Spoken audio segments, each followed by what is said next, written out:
Bienvenue dans cette première météo des marchés de l'année 2018 où nous allons ensemble suivre la tendance sur le marché du blé, du maïs et du colza. Alors commençons tout d'abord par le blé. Alors sur Euronext, le contrat blé a connu une période plutôt maussade, morose, un peu dans la tendance de ce qui se faisait en fin d'année dernière.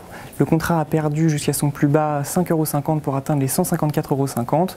Alors il y aurait peut-être potentiellement un retour sur la moyenne mobile 50 jours à 160 €, mais tout ça reste de l'analyse technique.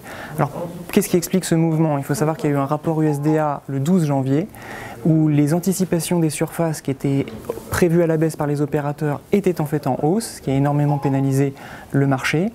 Alors, d'un point de vue plus positif, on pourrait s'attendre avec la grande vague de froid et de sécheresse aux US à un mouvement haussier. C'est d'ailleurs ce qui se passe en ce moment sur le contrat wheat mars à Chicago, où le contrat a repris une trentaine de cents pour atteindre les 4,48 $ le boisseau. Il faudra également surveiller dans les semaines à venir le short covering, puisque les fonds US sont extrêmement short sur les contrats à blé. Et puis évidemment la parité entre l'euro et le dollar, qui a eu tendance à pénaliser les exports en provenance de l'Europe, et qui a eu plutôt tendance à l'inverse, à favoriser les exportations US.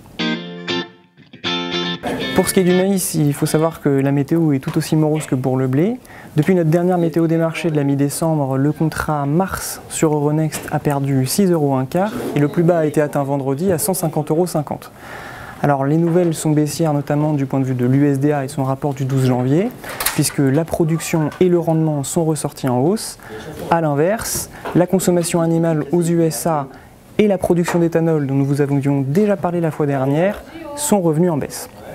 Alors dans les prochaines semaines, il faudra suivre aussi le weather market, notamment en Argentine, où la région de la Pampa, productrice de grains, est frappée par une période de stress hydrique et de sécheresse, et cela pourrait pénaliser la production de plusieurs millions de tonnes.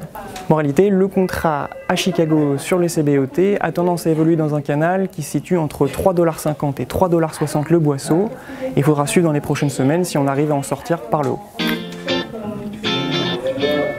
Pour ce qui est des oléagineux, le bilan est plus contrasté. Sur le colza, la météo est également orageuse, puisqu'après avoir perdu près de 20 € entre début novembre et mi-décembre, le contrat février a encore perdu 14 € et a atteint un plus bas à 340,25 €.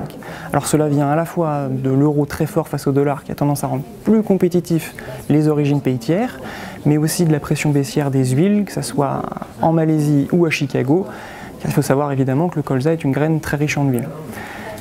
Par ailleurs, sur le soja, le bilan de l'USDA du 12 janvier a lui donné plus d'espoir, puisqu'après avoir atteint un plus bas à 9,44 $ le boisseau, on a revu à la baisse les rendements et donc là le contrat est en train de revenir vers les 10 $.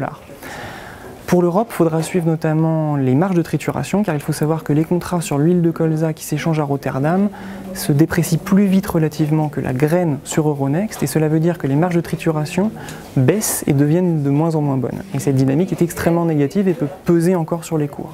C'est donc ce qu'il va falloir suivre dans les prochaines semaines. Merci pour cette météo des marchés et à une prochaine fois.